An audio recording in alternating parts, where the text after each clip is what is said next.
Restons dans la musique et passons du jazz au blues. Que vous soyez juste amateur ou encore passionné de blues, fan de moto ou tout simplement curieux, le festival Dax Motor Blues vous accueillera du 8 au 10 juillet prochain pour sa 8e édition. Le programme concocté par l'équipe organisatrice a été dévoilé ce 23 mars dans une ambiance rock. En voici le contenu. Moto, casque et veste en cuir, les fans de bolide et de musique s'étaient rassemblés à la mairie de Dax afin d'assister à la conférence de presse du festival Motors and Blues. Ce soir, on avait envie de se retrouver comme on le fait tous les ans pour faire une présentation officielle aux gens qui nous sont proches, c'est-à-dire nos partenaires, les élus de la ville, les médias locaux. C'est un petit peu le point de départ qui nous sert après à annoncer sur tous les réseaux sociaux, sur le site internet et dans d'autres magazines nationaux, la programmation et l'affiche du festival. C'est un festival de blues. On essaie de réunir tous les ans des artistes qui sont des artistes locaux et internationaux pour arriver à montrer toutes les facettes du blues et dépoussiérer un petit peu ce style qui est souvent critiqué ou catalogué comme un style de musique qu'on écoute quand on est triste et vraiment au fond du seau, d'où l'expression avoir le blues. Nous, on a envie que les gens aient le blues mais avec le sourire en partant du festival, et quand on va pouvoir découvrir tous les artistes différents qui vont passer cette année, je pense que ça va le faire. Et c'est aussi un rassemblement de motos de toutes les marques.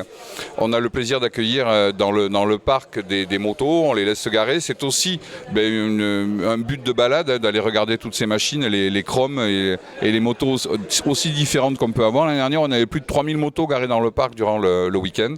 Et donc voilà, c'est un rassemblement de motos et un festival de blues, les deux en même temps et au même endroit.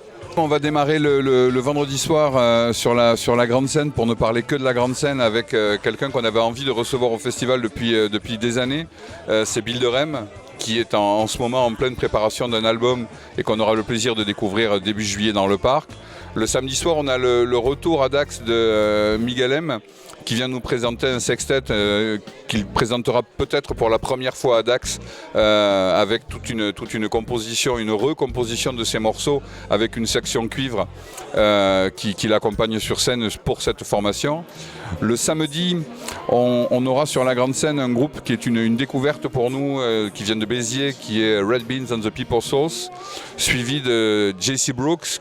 Et on finit le dimanche, après le tremplin Jeunes Talents du Blues, avec un concert qui va mêler un groupe rock et un orchestre symphonique, qui est l'orchestre du conservatoire de la ville de Dax.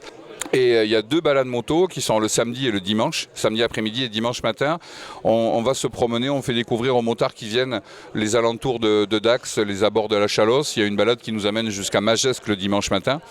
Et c'est entre 400 et 800 motos qui sont sur la route pour aller faire cette balade. Et on a plaisir de voir pas mal de gens qui maintenant nous demandent par où passe la balade pour pouvoir se mettre au bord de la route pour voir passer ce cortège qui est assez impressionnant. Un festival attendu par beaucoup et qui prend de l'ampleur d'année en année. L'avenir du festival, c'est d'évoluer un petit peu tous les ans. On a peu de moyens en communication, on préfère privilégier la partie artistique du festival que la partie communication. Donc c'est surtout le bouche à oreille qui nous ramène du monde. Et c'est vrai que le fait de voir que les gens reviennent avec des amis au festival, ça permet d'avoir une satisfaction supplémentaire parce que du coup on sait que c'est vraiment ce qu'on propose aux gens qui plaît et pas une image simplement ou une idée d'un festival, c'est le concret qui fait venir les gens. Et c'est vrai que c'est ça qui est plaisant, c'est qu'on a plaisir à retrouver les anciens qui reviennent. Et tous les ans, on découvre de nouveaux visages. Et les gens en partant nous disent à l'année prochaine, c'était super. Donc c'est vrai que c'est valorisant de savoir que c'est vraiment l'ambiance qu'on est arrivé à créer, ce mélange de population et de genre, qui fait que les gens apprécient le festival sans le considérer ou sans le comparer plutôt à n'importe quelle autre manifestation, parce qu'on est un petit peu tout seul dans ce créneau-là, mêlant un festival de musique et un rassemblement de motos. Alors que vous soyez connaisseur ou nouveau venu, le festival vous ouvrira ses portes dès le 8 juillet 2016.